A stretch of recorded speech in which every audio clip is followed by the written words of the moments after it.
दोस्तों, हमारी कहानी चल रही है चौगढ़ के आदमगोर बाग।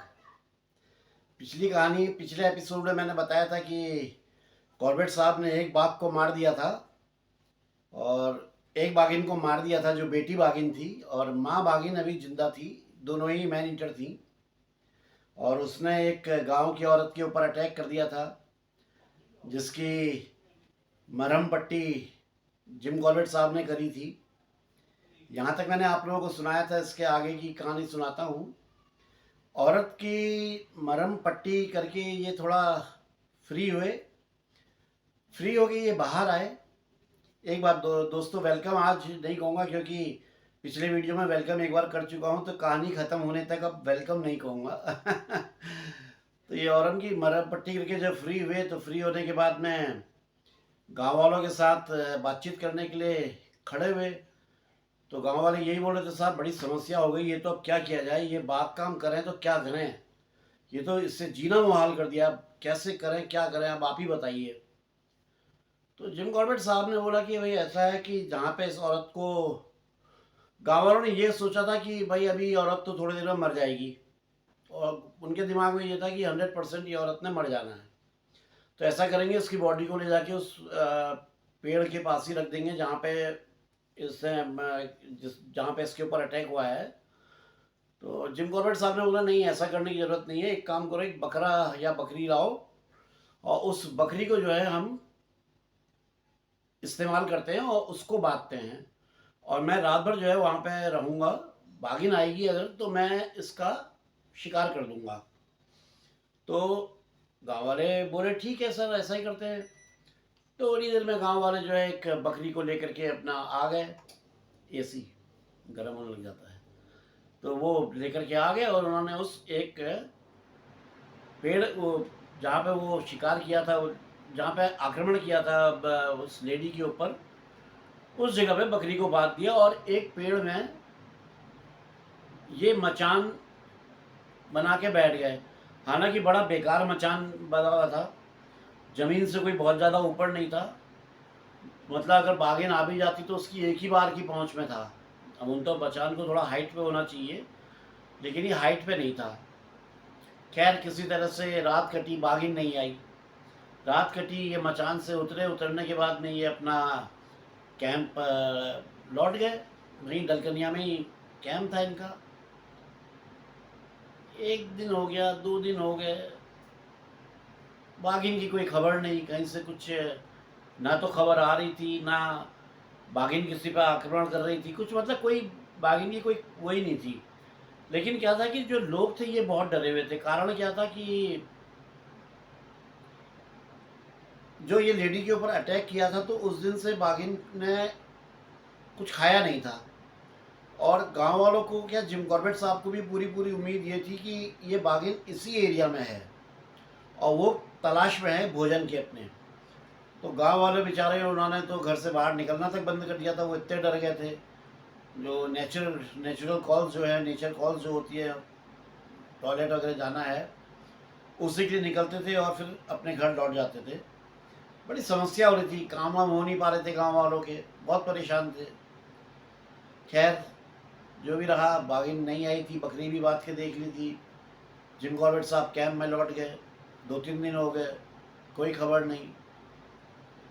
चौथा दिन या पांचवा दिन था, इनके पास 4 लोग आए और आके कॉर्बेट साहब ने पूछा, भाई आप लोग बताएं। बोले साहब ऐसा है, हमारे यहीं आगे लोहाली गांव है, यहाँ पे एक बाघ ने एक महिला के ऊपर आक्रमण कर दिया है। जिम कॉर्बेट साहब तुरंत अंदर गए, उन्होंने अपनी राइफल, अपनी वो कारतूस और वो सब लिया, बोले चलो। और अब ये चलने लगे। ये जो लोहाली गांव था, ये डलकनिया से करीब 5 मील की दूरी में था, 5 माइल्स। तो करीब आधा रास्ता इन लोगों ने क्रॉस कर लिया था। एक जगह पे ये लोग आराम करने के लिए बैठे, तो जिम कॉर्बेट साहब ने उनसे पूछा, भाई और कुछ बताओ उस बाग के बारे में। तो उन्होंने कहा, साहब ऐसा है कि इस बाग के बारे में हमें भी, इस आक्रमण के बारे में ज़्यादा कुछ नहीं पता है, क्योंकि हमारे पास संदेशा आया, वही वो कू करके, क्योंकि इनका जो गांव था वो लोहाली गांव और डलकनिया के बीच में कहीं पे था। और इनके पास से संदेशा आया था, उस संदेशे के थ्रू ये जिम कॉर्बेट साहब को खबर करने के लिए आ गए थे, तो इनको कुछ पता नहीं था। अब जहाँ पे बैठे हुए थे, ऐसे ही बैठे बैठे जिम कॉर्बेट साहब की एक सामने पहाड़ी पे नज़र गई। उस पहाड़ी पे एक झोपड़ी बनी हुई थी, जो लग रहा था कि कभी आबाद रही होगी। तो उन्होंने ऐसे ही पूछ लिया गांव वालों से, भाई ये झोपड़ी किसकी है, क्या है ये। तो गांव वालों ने जो किस्सा बताया वो बड़ा एक दर्दनाक हादसा उस घर से जुड़ा हुआ था। वो हुआ यूँ था कि एक भोटिया जनजाति जो हमारे उत्तराखंड में है, कुमाऊँ और गढ़वाल दोनों में, जो हमारे सीमांत क्षेत्र में रहती हैं, एक जनजाति है भोटिया। इन लोग अमूमतः भेड़ पालन का कार्य करते हैं, ऊन वगैरह, गलीचे, कालीन वगैरह बनाते हैं। पहले से इनका जो व्यापार था वो तिब्बत से शुरू होकर के, तिब्बत चाइना से लेकर के पूरा इंडिया तक होता था। ये गुड़ और नमक वगैरह लेकर के आते थे या ले जाते थे, और ऊन वगैरह के बदले में इस तरह से व्यापार करते थे। तो इसी जो भोटिया जो था, ये अपनी भेड़ों को लेके जब आता था तो इसी गांव में रुकता था। उसके पास में एक भोटिया कुत्ता भी था। उनकी एक कुत्ता था जिसकी ब्रीड भी भोटिया थी। बहुत डेंजरस ब्रीड होती है। डेंजरस इन द सेंस ऐसे नहीं होती है, बड़ा होमली कुत्ता होता है, लेकिन लेपर्ड से तक वो लड़ जाता है। अगर दो भोटिया कुत्ते हैं तो लेपर्ड उस एरिया में नहीं आता है। और हजारों भेड़ों को दो कुत्ते बड़े आसानी से सिक्योरिटी के साथ लेके चले जाते हैं, मतलब भेड़ों पे आँच नहीं आने देते हैं। तो इतने पावरफुल होते हैं भोटिया जो डॉग्स हैं। तो वो भोटिया का घर है। हुआ यूँ कि कुछ बकरियां उसकी जो है नीचे खेतों में, लोगों के जो गांव था उनके खेतों में चले गई और चढ़ने लगी। गांव वालों को थोड़ा गुस्सा आना ही था। उन्होंने बकरियों को पकड़ा और लेकर के भोटिया के पास आए। भाई उनका यही इरादा था कि इससे हम हर्जाना मांगेंगे, भाई जो इससे हमारा नुकसान किया है बकरियों ने तुम्हारी, उसका हर्जाना दो। तो जब वो वहाँ पहुँचे तो वहाँ का दृश्य देख करके वो डर गए, क्योंकि जो कुत्ता पड़ा जो था, अच्छा खासा तंदुरुस्त जो कुत्ता था, वो बिल्कुल सीख जैसा हो गया था। चेन उससे गले में थी और वो मरा पड़ा हुआ था। उन्होंने वो जो भोटिया था उसको आवाज़ दी, लेकिन कोई आवाज़ नहीं आ रही थी। तो गांव वाले डर गए। इन्होंने सोचा कि यार ये जरूर कुछ कोई घटना यहाँ पे घट गई है, लौटो वापस। वापस लौट के गए और उसके बाद फिर पूरा गांव आया। पूरे गांव के सारे लोग पूरा एक समूह बना करके आए। और कुछ लोग घर के अंदर गए तो वहाँ देखा नहीं है। कुछ लोग आसपास ढूंढने लगे तो उनको एक जगह पे इस व्यक्ति के अवशेष मिले, जिसमें उसका सर था, हाथ पांव की हड्डियाँ थी और कुछ फटे हुए कपड़े थे। पहचान हो गई कि ये ही वो भोटिया आदमी है। और यही जो है उस चौगढ़ आदमखोर का पहला शिकार बना था। जो पहला मैन ईटर जो ईट हुआ था, मैन किल जो हुआ था, वो पहला यही भोटिया हुआ था। तो उस दिन से ही चौगढ़ का मैन ईटर पहचाना जाने लगा कि यहाँ पे बाघ आदमखोर हो गया है। तो अब चलते चलते थोड़ा आगे बढ़े तो अचानक जिम कॉर्बेट साहब को लगा कि इनकी छठी इंद्री ने इनको क्लिक किया कि इनका पीछा हो रहा है या इनको कोई आंखें देख रही हैं। तो ये चलते चलते रहे और बड़े सतर्क होकर के चलते रहे। और एक जगह पहुंच के इन्होंने जो चार लोग थे उनसे कहा कि तुम यहीं पे बैठो, शोर मत करना, चुपचाप बैठे रहना और मेरे आने तक कहीं जाना मत। और ये लौटे उसी दिशा में जहाँ पे इनको डाउट हुआ था कि ये पीछा हो रहा है इनका। जब वहाँ पे पहुँचे तो वहाँ से इन्होंने देखना शुरू किया तो इन्हें कोई ऐसी संदिग्ध या कोई ऐसा कुछ माहौल या कुछ ऐसा लगा नहीं। लेकिन एक इनकी छठी इंद्री कह रही थी खतरा है। लेकिन अब क्योंकि कुछ दिखा नहीं, ना कोई कॉल वगैरह हो रही थी, ना कुछ था, और इन्होंने भी पूरा अच्छी तरह एरिया स्कैन कर लिया था, कुछ इनको दिखा नहीं। खैर ये आए, लोगों के साथ मिले और फिर वहाँ से आगे बढ़े। अब इतने में जो है उनका गांव आ गया, उन लोगों का। तो उन्होंने कहा साहब ऐसा है, हमारा तो गांव आ गया और अब हम तो अपने गांव जा रहे हैं और यही रास्ता जो है सीधे आगे चल करके लोहाली चला जाएगा और करीब 1 मील 1.5 मील का रास्ता रह गया है। तो जिम कॉर्बेट साहब को तो यही चाहिए था कि मैं अकेला रहूं, क्योंकि ऐसे में अपने साथ साथ उन्हें 4 लोगों की भी ध्यान रखना पड़ता है। अगर मान लो मैन ईटर अटैक कहीं से करे तो इन 4 लोगों को बचाएं कि अपने आप को बचाएं। तो वो चीज़ें नहीं हो पाती है। तो ये चाहते थे कि ये 4 लोग जो हैं अपना वापस लौट जाएं। वो वापस लौटे तो ये बड़े खुश हो गए। इन्होंने चलना शुरू किया, थोड़ा सा आधा मील आगे गए होंगे तो इन्हें वहीं पे थोड़ा सा आगे चल के एक पानी का एक नौला होता है ना, पानी का स्रोत, वो दिखा जहाँ से बड़ा साफ पानी निकल रहा था और ज़मीन में भी फैल गया था और आसपास का एरिया पूरा नमी वाला था। चलो इस तरफ चल के थोड़ा देखा जाए क्या है, पानी नहीं पिया जाए। उस तरफ गए और वहाँ पे देखा तो इनको एकदम ताजे बाघ के पाँव के निशान दिखाई पड़े। 2 बातें क्लियर हो गई। पहली बात तो ये थी कि बाघिन वाकई में इनका पीछा कर रही थी, जो इनकी छठी इंद्रिय ने इनको क्लिक किया था कि बाघिन पीछा कर रही है, तो वाकई में इनका पीछा कर रही थी। और दूसरी बात ये सोचनीय हो गई थी कि बाघिन आखिर अपने शिकार को छोड़ के इतनी दूर क्या कर रही है, क्योंकि इसको तो अपने शिकार के पास होना चाहिए जहाँ पे इसने शिकार किया है। तो इनके दिमाग में आ गया कि इसका मतलब ये जो बाघिन है ये अकेले शिकार करने में असमर्थ है और इसका शिकार करने में इसकी बेटी इसका साथ देती थी, और शायद यही कारण है जो पहली औरत बच गई थी, उसको ये मार नहीं पाई, जिस औरत को अटैक करके जिम कॉर्बेट साहब ने दवाई डाल के जिसके पे ट्रीटमेंट किया था, उसके बचने का भी शायद कारण यही है। तो खैर ये सब सोचते हुए ये जो है गांव में पहुंचे। तो गांव पहुंच के देखा एक घर के बाहर भीड़ लगी हुई है, तरह तरह की बातें हो रही हैं। कॉर्बेट साहब को देखा तो एक वृद्ध आदमी इनके पास आके रोने लगा, साहब मेरी इकलौती बेटी है, इसको बचा लीजिए, मेरा कोई है नहीं इस दुनिया में, ये मेरी बेटी है, ये भी विधवा हो गई है, इसका मेरे अलावा कोई नहीं है और मेरा इसके अलावा कोई नहीं है। तो बहुत रो रहा था, इनको बड़ा दया आई। इन्होंने लड़की को जाके देखा तो पहली नज़र में देखते ही ये समझ गए कि इसका बचना मुश्किल है।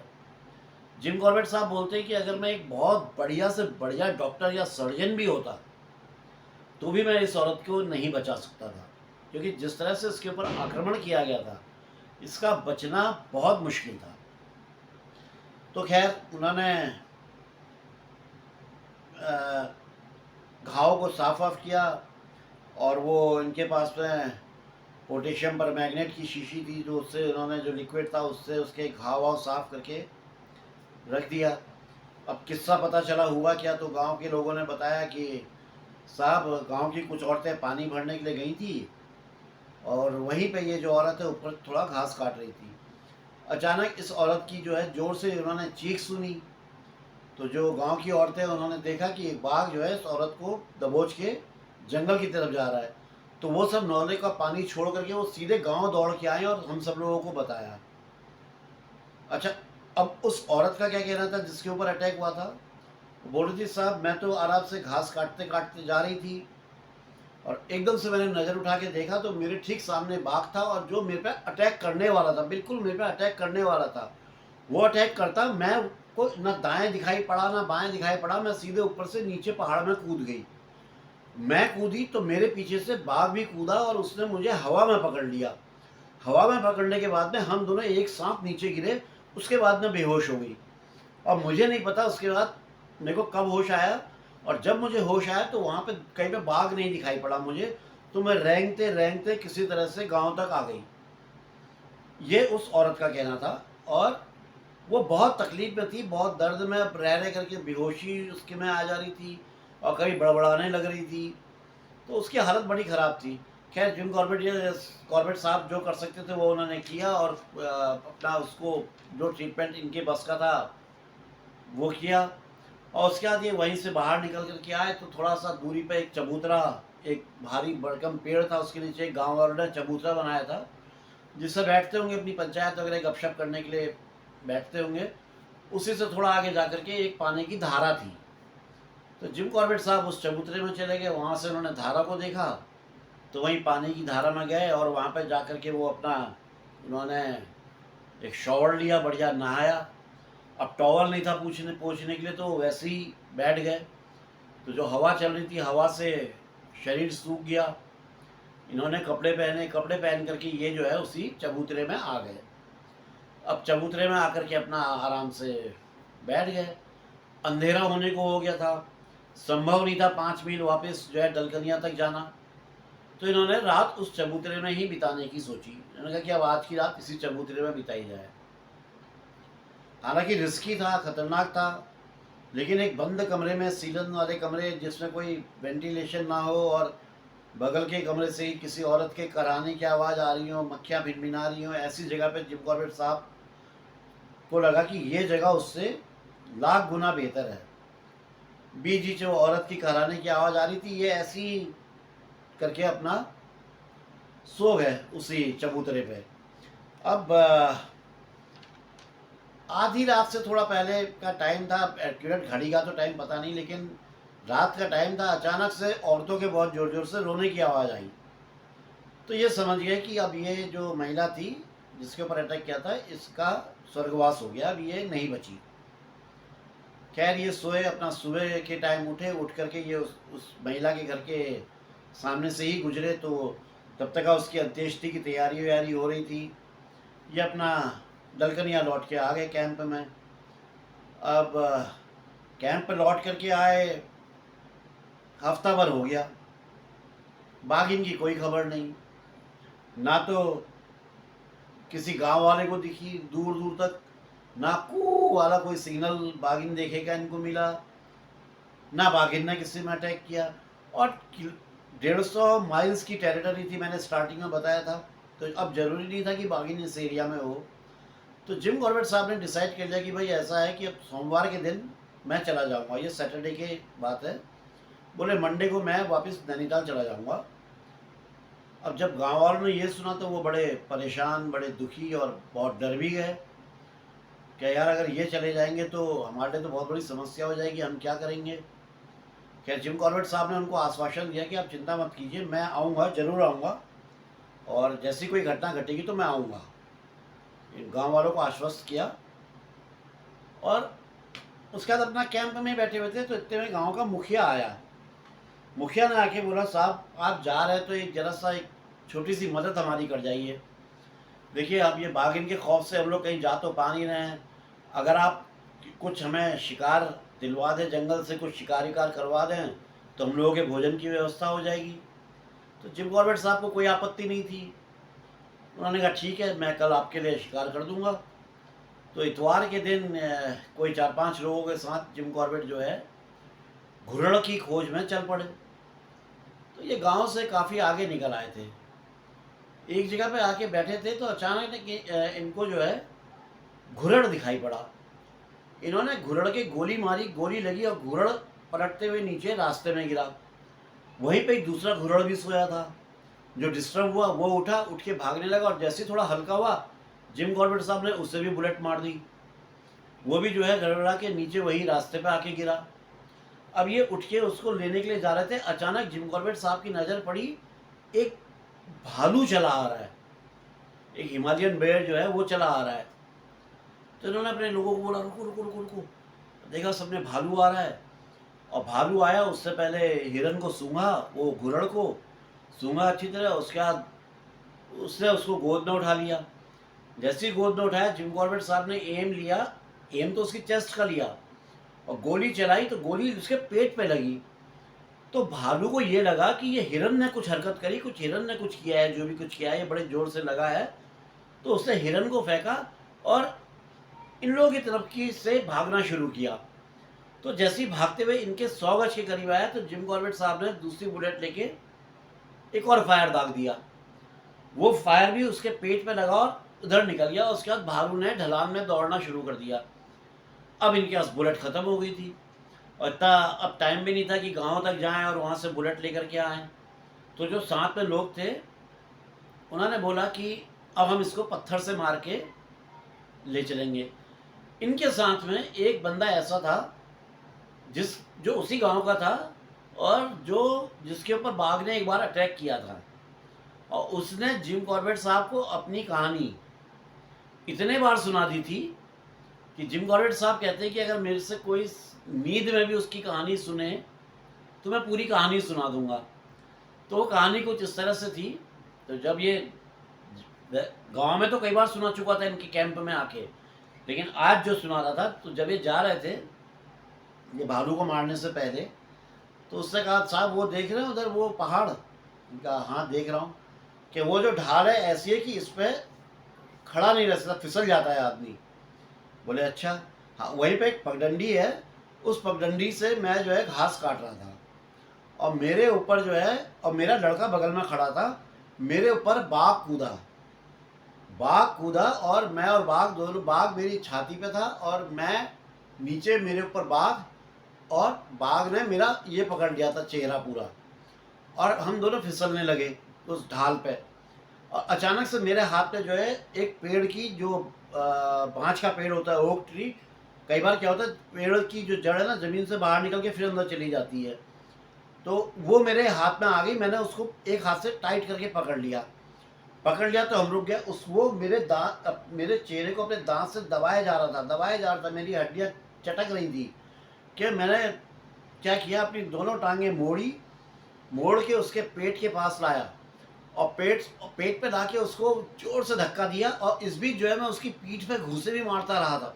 जो उसकी चेस्ट थी उससे घूंसे मार रहा था खूब, और मैंने फिर दोनों पाँव से उसको उठा करके मारा धक्का। वो पहाड़ से नीचे गिरा, लेकिन मेरा ये देख रहे हैं पूरा मांस नोच के ले गया। उसके बाद क्या कि मैं उठा, ऊपर आया, मैंने अपने बेटे से कपड़ा, उसका जो गमछा या मफलर जो भी रहा था वो लिया, उससे अपना चेहरा बांधा। मेरा लड़का हतप्रत रह गया था, वो तो बिल्कुल जड़ हो गया था, एक स्टैचू की तरह खड़ा रह गया था, उससे तो हिला ही नहीं जा रहा था, वो समझ ही नहीं पा रहा था ये क्या हो गया है। खैर उसको लेकर के मैं घर आया। घर आने के बाद में गांव वालों ने बोला कि चलो भाई तुम्हें 40 मील दूर अल्मोड़ा जो डिस्ट्रिक्ट हॉस्पिटल है वहाँ लेके चलते हैं। तो बोला कि मैंने इनको मना कर दिया, क्योंकि मुझे पता था कि मेरा अंत आ गया है, मैं बचने वाला नहीं हूँ, और मैं जिस ज़मीन में पैदा हुआ हूँ इसी ज़मीन में मरना चाहता हूँ, तो मैं अल्मोड़ा नहीं जाऊँगा। ये कह करके मैंने सब गांव वालों को मना कर दिया कि नहीं, मैं कहीं नहीं जाऊँगा। और मैं कमरे में लेटा रहा। मेरे को प्यास लगी हुई थी, इन लोगों ने मेरे मुंह में पानी डाला, जैसे ही पानी डाला वो गले से बाहर निकलने लग गया। तो अब मैं बहुत घबरा गया था, और मेरे को ये था कि अब मेरी मौत किसी दिन भी हो सकती है। मैंने अपनी बीवी को बोला कि सारे रिश्तेदारों को खबर कर दें कि मैं एक बार सबसे मिलना चाहता हूँ, सब लोग आएँ और आके मेरे से मिल लें। और मैं बहुत कष्ट में था, मेरे बहुत तकलीफ़ रहती थी, मेरे सर में दर्द रहता था, मुझे बड़े गंदे गंदे विचार आते थे, बच्चे की भी चिंता होती थी, छोटे बच्चे हैं, वाइफ की भी चिंता होती थी। मैं बड़ी परेशानी में पड़ा रहता था, बहुत परेशान था, और रोज़ दिन गिन रहा था कि आज मेरी मौत आएगी, आज मेरी मौत आएगी, लेकिन मेरी मौत ही नहीं आ रही थी। धीरे धीरे साहब मेरे सब घाव भर गए और मैं ठीक हो गया।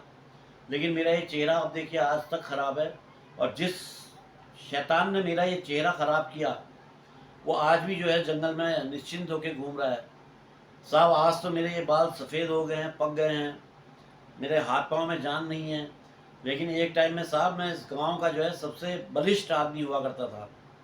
तो जिम कॉर्बेट साहब बताते हैं कि वाकई में ये आदमी सच बोल रहा था, क्योंकि इसकी कट काठी देख करके महसूस होता था कि यह आदमी अपनी जवानी के दिनों में बड़ा पावरफुल रहा होगा।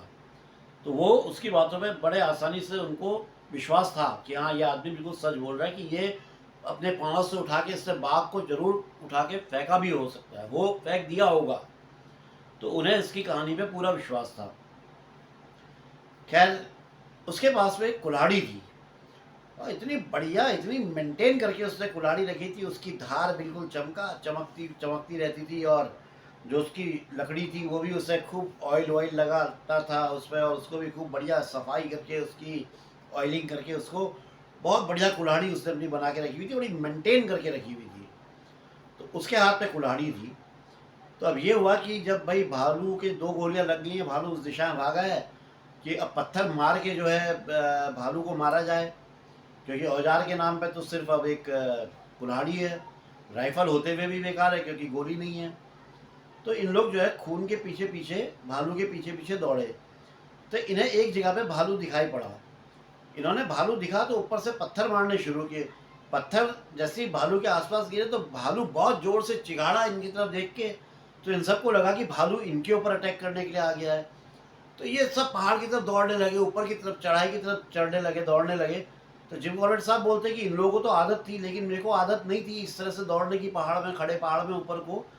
तो मैं भी दौड़ रहा था, लेकिन अचानक मैंने पीछे मुड़ के देखा तो देखा भालू दूसरी दिशा में जा रहा है। मैं चिल्लाया, मैंने कहा अरे रुको भाई, भालू हमारे पीछे नहीं आ रहा, उस तरफ जा रहा है, इधर आओ इधर आओ। तो फिर सब लोग लौट के आए, फिर हमने देखा भालू दूसरी दिशा में जा रहा है। तो हमने 2 टीमें कर ली, 2 एक तरफ चली गई, 2 एक तरफ चली गई। तो कुल्हाड़ी वाला जो आदमी था, जिसका जिसका बाघ से अटैक जिस पे हुआ था, वो मेरे साथ था। तो हम लोग चलते चलते आगे पहुंचे, तो वहाँ पे हमें एक पहाड़ी गधेरा, जो मैं बताता हूँ ना, रोयन जिसको, ये बरसाती नाला जिसको कहते हैं, वो था। और उसके साथ में काफ़ी रॉक्स थी, जगह जगह पे रॉक्स थी। तो कहते कि ऐसी जगह पे वो किसी भी रॉक के पीछे छुपा हुआ हो सकता था। और घायल भालू तो बहुत आक्रमणकारी होता है, छोड़ता नहीं है, तो बहुत संभल संभल के चलना था। तो हमने पीछे मुड़ के देखा तो हमारे 2 आदमी तो ऊपर ही खड़े थे, ये कुल्हाड़ी वाला मेरे साथ में था। तो हम लोगों ने एक थोड़ा सा हमने घूमे और थोड़ा घूम करके ऊपर गए। और ऊपर से क्या है कि मैंने एक जगह से ऐसे नीचे झांक के देखा, यूं ऐसे नीचे झांका पहाड़ी के, वो एक रॉक, पहाड़ पे आके एक रॉक के ऊपर आकर के वहाँ से नीचे झांक के देखा, तो ठीक नीचे करीब 15-20 गज नीचे भालू लेटा हुआ है। तो मैं पीछे हुआ, मैंने एक पत्थर उठाया बड़ा सा, और उठा करके जोर से उसके ऊपर मारा। वो इतनी जोर से मारा कि एक बारी को मेरा डिसबैलेंस हो गया था, मैं भी गिरने को हो गया था, लेकिन मैं बच गया। और वो जो है पत्थर लगा, लेकिन भालू के कंधे में लगा। भालू वहाँ से उठा और उठ के दौड़ा। वो दौड़ा तो उसके पीछे पत्थर मारते मारते ये लोग भी दौड़े। आगे जाकर के वो एक कुछ गांव के कोई खेत आ गए थे। खेत पे जगह जगह जो है ना, बरसाती पानी से जो नालियाँ बन जाती हैं, ऐसे नाले बन गए थे। तो एक नाले पे जाकर के जो है भालू छिप गया। छिप गया तो जो वो आदमी था जिसके पास कुल्हाड़ी थी, वो गया चुपचाप, और उसने जोर से जो है कुल्हाड़ी से भालू के मारा। मारा तो कुल्हाड़ी ऐसे बाउंस हुई जैसे डंलप से टकरा करके या रबड़ के टायर से टकरा के एकदम से लौट गई हो, कि उसका वार विफल हो गया। उसके बाद में भालू की भी हालत बहुत ख़राब हो चुकी थी, अर्ध मूर्छित था। मेरा नंबर आया, जिम कॉर्बेट साहब का नंबर था दूसरा वार करने का। तो जिम कॉर्बेट साहब ने जो है पकड़ी कुल्हाड़ी।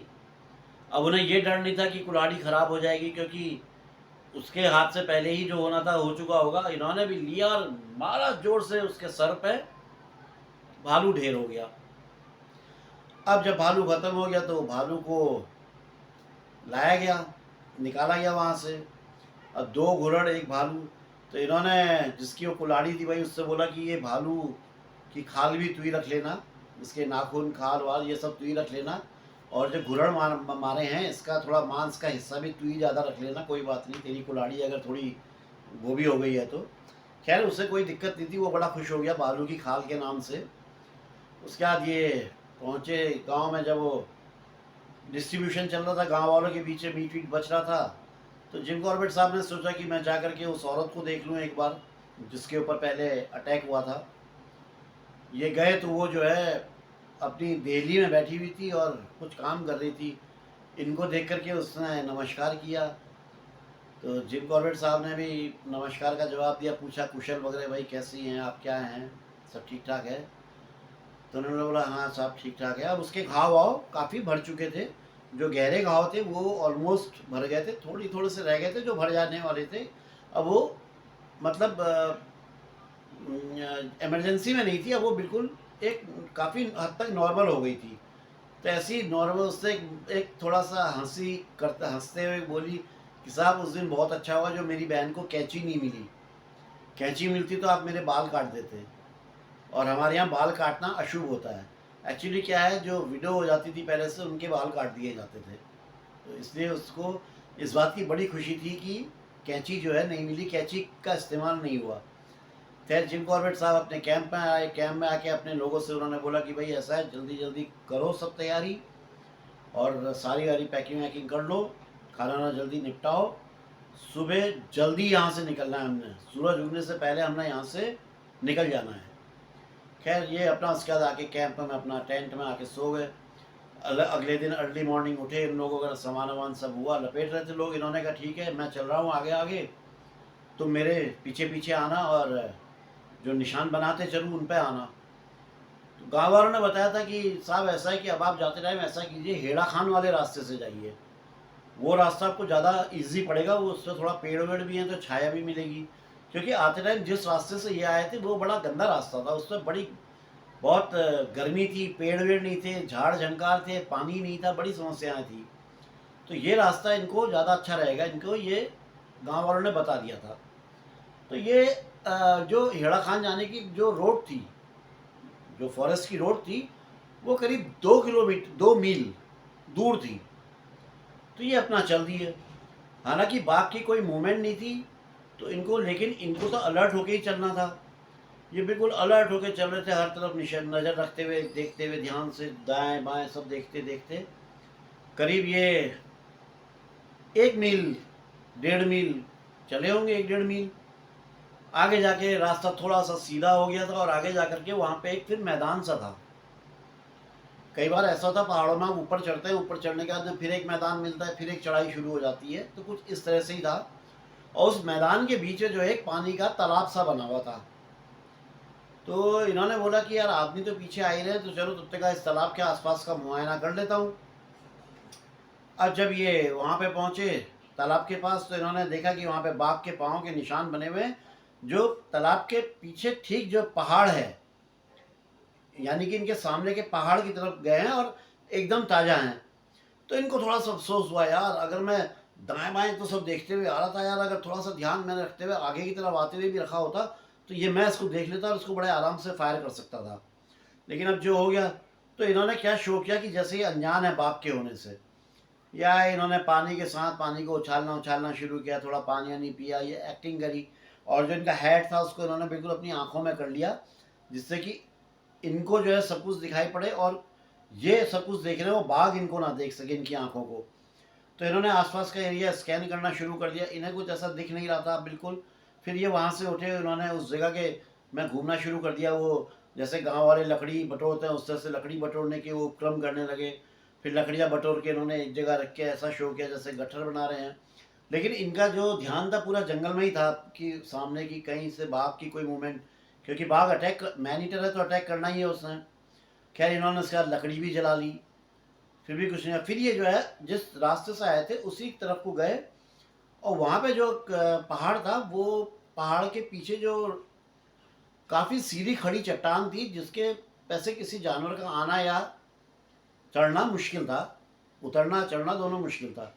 ये उसके नीचे जाके बैठे, बैठ के देखते रहे। फिर ये जैसे गांव ऐसे लेट जाते ना, इस तरह से लेट गए और ऐसी एक्टिंग करने लगे जैसे सो रहे हैं, और गन पे ट्रिगर पे उंगली रख के लॉक खोल के ये बिल्कुल अलर्ट होके ऐसे गन को इन्होंने रखा कि अगर बाघ आ गया तो लेटे लेटे भी उसको शूट कर सके। लेकिन बाघ नहीं आया। अचानक इनको अपने आदमियों के जो है आने की आवाज़ सुनाई पड़ी, वो गाना वाना गाते हुए चले आ रहे थे। इन्होंने कहा था कि भाई तुम हल्ला गुल्ला करते हुए गाना वाना गाते हुए आना कुछ। तो अपना गाना वाना गाते हुए चले आ रहे थे। तो आए, जब वो नज़दीक आए, थोड़ी देर सबने वहाँ पर विश्राम किया। विश्राम विश्राम करने के बाद में सब लोग उठे। जो आधा किलोमीटर की चढ़ाई थी, बड़े सावधानी से वो भी क्रॉस करी। वो क्रॉस करके रोड में पहुँचे। अब रोड जैसे होता है ना, पहाड़ी रोड होती है, अंदर को जाती, फिर बाहर निकलती, फिर ऐसे बाहर अंदर, फिर बाहर, ऐसे ऐसे ऐसे होती है ना। अपने पहाड़ों में गए होंगे किस तरह से, इस मोड़ में खड़े हो जाएंगे तो सामने का मोड़ दिखाई पड़ता है, क्योंकि रोड अंदर जाती है फिर बाहर निकलती है। तो ऐसी रोड थी पतली सी, और फॉरेस्ट की रोड जो होती है कच्ची रोड, तो उसमें इन्होंने चलना शुरू किया। तो थोड़ा आगे जाके देखा एक अधेड़ उम्र का एक आदमी बैठा हुआ है। तो ये रुके, उससे बात करने लगे। उससे पूछा उन्होंने, भाई आप कौन, यहाँ कैसे? तो उसने कहा कि साहब यही नज़दीक में ही गांव है मेरा, मैं अपनी ये भैंसों को चराने के लिए आया हुआ हूँ यहाँ पे। तो जिम कॉर्बेट साहब ने कहा, तुम्हें बाघ का डर नहीं लगता है? बोले, साहब लगता है, लेकिन आजकल यहाँ बाघ है नहीं, काफ़ी दिनों से इधर बाघ की कोई हलचल हुई नहीं है। नहीं नहीं, ऐसा मत बोलो, मैं अभी अभी बाघ के एकदम ताज़ा पाँव के निशान देख के आ रहा हूँ यहाँ से आधा मील दूर। तुम जितना जल्दी हो सके अपनी भैंसों को कलेक्ट करो और लेकर के अपने गांव चले जाओ, नहीं तो तुम्हें नुकसान हो जाएगा, बाघ अटैक कर सकता है। तो उससे बोला, साहब ऐसा है, बहुत दिनों से ये भैंसें आई हुई हैं और आज जो है ये सब बिखर गई हैं। अब ये थोड़ी देर में चर के जो है खुद ही मेरे पास आ जाएंगी, तो मैं इनको लेके चला जाऊंगा। और बहुत बहुत धन्यवाद, आपने बता दिया। तो जिम कॉर्बेट साहब ने कहा, भैया देखो मेरी तो ड्यूटी थी तुम्हें बताना, मैंने बता दिया, मानो ना मानो तुम्हारी मर्जी है। बहरहाल लो, ये सिगरेट लो, सिगरेट पियो। उसके हाथ में एक सिगरेट दे दी और ये आगे बढ़ गए। वो जो आदमी था वो इनको देखता रहा, तब तक देखता रहा जब तक वो जो है उस मोड़ को पार नहीं कर गया। जो जिस मोड़ पे वो बैठा था उसके सामने वाले मोड़ को पार करके वो अंदर की तरफ नहीं चले गए। उनके जाने के बाद इसने आराम से सिगरेट मुंह पे लगाई और तिल्ली जलाई। हवा जल रही थी तो तिल्ली बुझ जा रही थी। ये ऐसे करके झुका आगे को, ऐसे झुक करके जलाते ना, झुक करके जलाने लगा। तो इसको ऐसा लगा जैसे इसे कंधे में किसी ने इसको पीछे खींचा हो पकड़ के। तो पहले तो इसको लगा कि जिम कॉर्बेट साहब के आदमी हैं जो कुछ कहना चाह रहे हैं, लेकिन जैसे यूं देखा तो वो बाघ ने इसको पकड़ रखा है। अब ये जोर से चिल्लाया। बाघ की गुर्राहट और उसकी चिल्लाहट से जो भैंसें जो उसकी चल रही थी वो सब आकर्षित हुई। उन्होंने देखा कि इनका मालिक जो है खतरे में है, तो वो उसको बचाने के लिए सब दौड़ के आ गई और बाघ के ऊपर अटैक कर दिया उन्होंने। तो बाघ जो है उसको छोड़ के भाग गया। हालांकि उसको काफ़ी घायल कर चुका था बाघ इतनी देर में। बाघ तो भाग गया। और ये कहानी, अच्छा अभी पहले पूरी कर लूँ। अब ये किसी तरह से जो है भैंस की पीठ पे चढ़ा, एक भैंस की पीठ पे, और उनको हाँक करके किसी तरह से गांव तक ले आया। गांव वाले इस आदमी को लेके हल्द्वानी ले गए, हल्द्वानी इलाज कराने के लिए।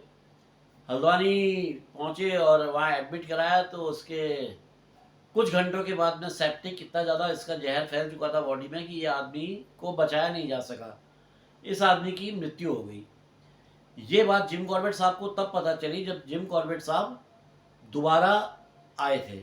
और जब दोबारा आए थे, वो कहानी अब मैं इसके अगले भाग में आपको सुनाऊंगा, क्योंकि वो ऐसी, ये इतनी इंटरेस्टिंग कहानी होती जा रही है आगे की कि वो अगर मैं अभी सुनाऊंगा तो वो पूरा 1-1.5 घंटा की कहानी हो जाएगी। तो इसलिए मैं अभी जो है कहानी यहाँ पे रोक दे रहा हूँ। उस कहानी को एक बार में फिर पूरा करके ख़त्म करूँगा। चौगढ़ के बाग की कहानी उसके ख़त्म होने तक पूरी एक साथ ही कर लूँगा। तो फिलहाल हमने यहाँ तक देखा, काफ़ी इंटरेस्टिंग कहानी है और जितना पढ़ते जा रहा हूँ उतना मज़ा आ रहा है इसको पढ़ने में। बहुत ही इंटरेस्टिंग है दोस्तों, इस कहानी को पूरा सुनना। आप लोगों से रिक्वेस्ट इतनी है। और साथ ही रिक्वेस्ट करूँगा उन लोगों से भी जो पहली बार चैनल में आए हैं वो चैनल को सब्सक्राइब कर दें। और जो पुराने दोस्त हैं सबसे रिक्वेस्ट वही रहती है मेरी, लाइक कमेंट्स करें पसंद आती है तो। और बाकी तो सब ठीक ठाक है। और परमिशन दीजिए दोस्तों अपने इस दोस्त को, अपने इस उत्तरांचल डायरीज़ को। तो अगले एपिसोड में जल्दी मुलाकात होती है 2-3 दिन के बाद। और तब तक का मुझे बाय बाय बोलिए। जय बद्री विशाल, जय उत्तराखंड, जय माँ भारती, जय भारत माँ।